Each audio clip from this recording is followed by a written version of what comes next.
திரு கருணாநிதி, அதுக்கு பிறகு திரு ஸ்டாலின், அதுக்கு பிறகு உதயநிதியை இப்போ கொண்டாந்து அமைச்சராக்கியிருக்கிறாங்க, துணை முதலமைச்சராக்கியிருக்கிறாங்க. பிறகு உதயநிதி இன்பநிதியா இன்பநிதி எல்லாம் நிதி பேரை வச்சிருக்கிறாங்க. ஐயா, அந்த பேரில் கூட நிதி இருக்குது. மக்களை பற்றி கவலைப்படாத ஒரு முதலமைச்சர். ஏதோ அவர் வீட்டில இருந்து பணம் எடுத்து கொடுக்குற மாதிரி 1000 ரூபா கொடுத்தேன், 1000 ரூபா கொடுத்தேன், எங்கேயா கொடுத்த? பொய் பேசுவதற்கு நோபல் பரிசு கொடுக்கணும்னா ஸ்டாலினுக்கு கொடுத்தா பொருத்தமா இருக்கு. இன்றைக்கு நாடு சுதந்திரம் பெற்று பல ஆண்டுகள் ஆனாலும் இன்றைக்கும் மன்னர் ஆட்சி வேணும், வாரிசு ஆட்சி வேணும், குடும்ப ஆட்சி வேணும் என்று நினைக்கிறாங்க. ஆக அதையெல்லாம் விரட்டி அடிப்பதற்கு மக்கள் போராடி மன்னர் ஆட்சியை ஒழிச்சோம், குடும்ப ஆட்சியை ஒழிச்சோம்.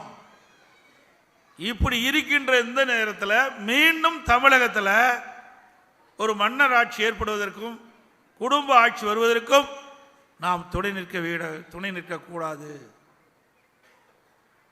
அது நாட்டிற்கு தேவையில்லை என்றுதான் அதை அகற்றினோம். ஆனால் திரு கருணாநிதி குடும்பத்தைச் சேர்ந்தவர்கள் ஆட்சி அதிகாரத்துக்கு வர வேண்டும் என்ற ஒரே நிலைப்பாட்டிலே குடும்பத்தைச் சேர்ந்தவர்கள் அதிகாரத்துக்கு வர வேண்டும்.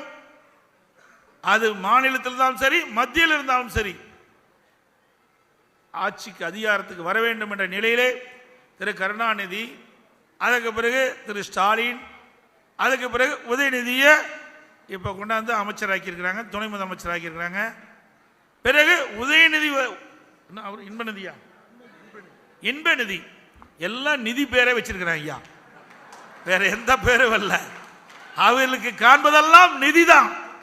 அந்த பேர்ல கூட நிதி இருக்குது. மக்களை பற்றி கவலைப்படாத ஒரு முதலமைச்சர். ஆக வாரிசு அரசியலுக்கு முற்றுப்புள்ளி வைக்கின்ற தேர்தல் 2026 தேர்தலாக இருக்க வேண்டும். மன்னர் ஆட்சிக்கு முடிவு கட்டுகின்ற தேர்தல், குடும்ப ஆட்சிக்கு முடிவு கட்டுகின்ற தேர்தல் வருகின்ற 2026 தேர்தல். அப்பதான் ஏழைகள் பிழைக்க முடியும், ஏழைகள் வாழ முடியும். இன்றைக்கு தமிழகம் வளர்ந்ததற்கு காரணமாக இருந்தவர்கள் நம்முடைய இருவரும் தலைவர்கள். மக்களுக்காக வாழ்ந்து மறைந்த தலைவர்கள் நம்முடைய தலைவர்கள். திரு கருணாநிதி அவருடைய மக்களுக்காக வாழ்ந்து மறைந்த தலைவர். அவர் மக்களுக்கு இல்ல, வீட்டு மக்களுக்காக வாழ்ந்தவர். அதனாலதான் இன்னைக்கு அதிமுகவை யாரும் சீண்டி கூட பார்க்க முடியல. அதுக்கு காரணம் மக்களோடு மக்களாக, மக்களுக்கு பிரச்சனை வருகின்ற பொழுது அந்த பிரச்சனையை தீர்க்கக்கூடிய கட்சியாக அதிமுக கட்சி இருக்கின்ற காரணத்தினாலே இந்த கட்சியை யாரோ முயற்சி பார்த்தாங்க, உடைக்க பார்த்தாங்க, முடக்க பார்த்தாங்க, ஒன்றும் வேலையாகல. அதோட விலைவாசி உயர்ந்து போச்சு.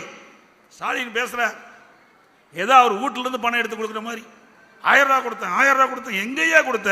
மக்களுடைய வரி பணத்தை தான் கொடுத்த, உங்க வீட்டில இருந்து கொடுக்கல. அதையாவது முழுமையா கொடுத்தியா? இல்ல. 2.5 ஆண்டு காலம் நாங்க போராடணும், சட்டமன்றத்தில் தொடர்ந்து பேசணும். திரு ஸ்டாலின் அவர்களே, ஏழை மக்களை வஞ்சித்து வாக்குகளை பெற்று விட்டீர்கள். கவர்ச்சிகரமாக பொய்யான வாக்குறுதியை கொடுத்து மக்களுடைய வாக்குகளை பெற்று நீங்க ஆட்சியில் அமர்ந்திருக்கிறீங்க. நீங்க 1000 ரூபா உரிமை தொகை கொடுக்குறீங்க, 2.5 ஆண்டு காலம் கொடுக்கல. இனியும் தாமதித்தால் கடுமையாக நாங்கள் போராட்டத்தில் ஈடுபடுவோம் என்று சொன்னோம்.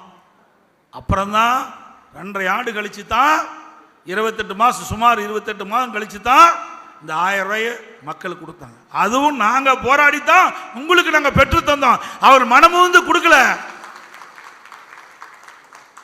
அது மட்டும் இல்ல, தேர்தல் நேரத்தில் சிறப்பா சொன்னார் ஸ்டாலின், ஆட்சிக்கு வந்தா 100 நாள்ல 150 நாளா உயர்த்துன்னு சொன்னார்.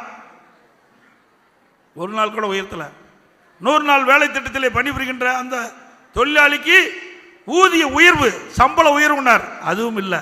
எல்லாம் பொய் பேசுறதுக்கு அளவே இல்லை. பொய் பேசுவதற்கு நோபல் பரிசு கொடுக்கணும்னா ஸ்டாலினுக்கு கொடுத்தா பொருத்தமா இருக்கு. அதோட ரேஷன் கடையில் 1 கிலோ சர்க்கரைக்கு பதில் 2 கிலோ சர்க்கரை கொடுக்குறார், கொடுக்கவே இல்லை, இதுவரை கொடுக்கல. கேஸ் சிலிண்டருக்கு 100 ரூபா மானியம் கொடுக்குறார் மாசம் மாசம், கொடுத்தாங்களாமா? சொல்லுங்க சத்தம். கொடுத்தாங்களா இல்லையா? கொடுக்கல. அது நாம் போட்டாங்க. நம்முடைய இளைஞர்கள் வங்கியில் கடன் வாங்கியிருக்கிறாங்க. அந்த வாங்கிய கடனை தள்ளுபடி செய்வோம் என்று ஸ்டாலின் சொன்னார். இளைஞர்களுக்கு ஏதாவது கடன் தள்ளுபடி செஞ்சாங்களா? இல்ல.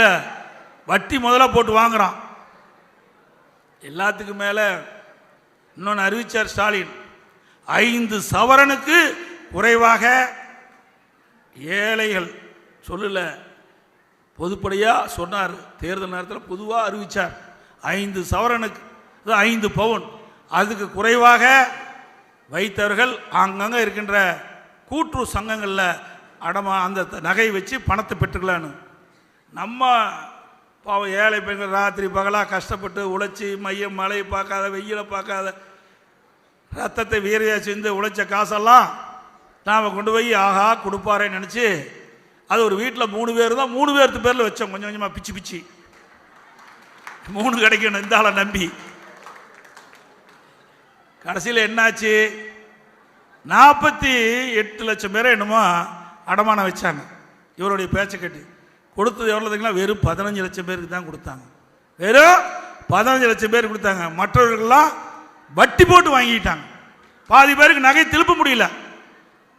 அவர் நினைச்சாங்க கிராமத்தில் இருக்கிற பெண்கள்லாம் ஆகா ஸ்டாலின் அழகா சொல்லிட்டாரு.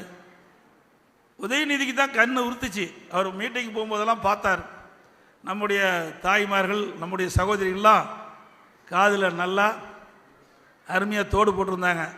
களத்தில் நல்லா நகை அணிச்சிருந்தாங்க. ஓஹோ இப்படிலாம் அழகா இருக்கிறியா பார்த்துக்கிறேன்னு சொல்லி ஒரு திட்டத்தை அறிவிச்சார்.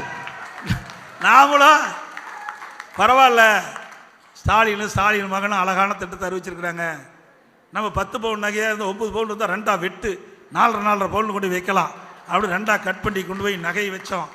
கடைசியில் நகையை திருப்ப முடியாத நகை முழுகுனதான் மிச்சம். அப்படிப்பட்ட ஆட்சி இந்த ஆட்சி. மக்களை ஏமாற்றுகின்ற ஆட்சி, ஏழைகளை ஏமாற்றுகின்ற ஆட்சி. இந்த ஆட்சி நமக்கு தேவையா? தேவைங்களா? சொல்லுங்க, தேவையா? ஏழைகளுக்காக ஒரு திட்டமாவது கொண்டாந்தியா? ஒரு திட்டமாவது கொண்டாந்தியா?